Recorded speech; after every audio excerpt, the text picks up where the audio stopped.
Όχι οι επαναστάτες, εμείς οι επαναστάτες συγχωρευτές.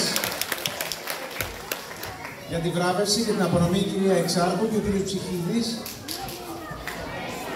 Και καλούμε την κυρία Αμαλία Φραντζέσκου και τον εκπρόσωπο του Σύλλογου Γονέων.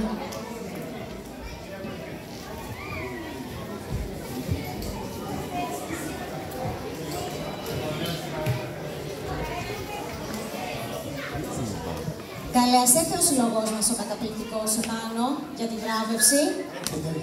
Ελάτε. Θα ήθελα να αναφέρω πως η σημερινή χορογραφία, το κυρίο μέρος, όσο και σας κάνει εντύπωση, ήταν το παιδιών. Δεν ήμουν εγώ η χορογράφος.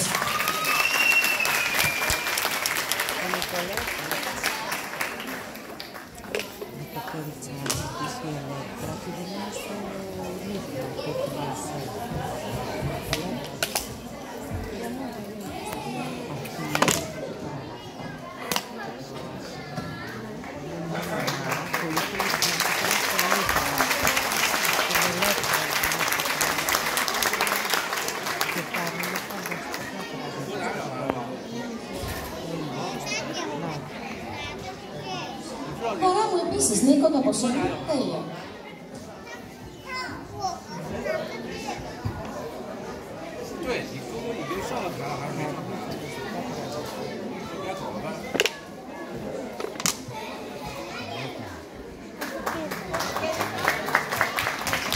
Όλα τα παιδιά, για τα παιδιά τελειώνουν.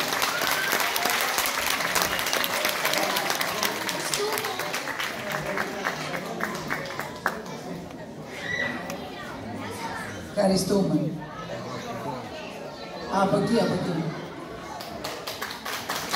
Και τώρα για το τέλος, η γλυκύτατη παρουσιάστριά μας, η κυρία Στεφανία Σταυρακάκη.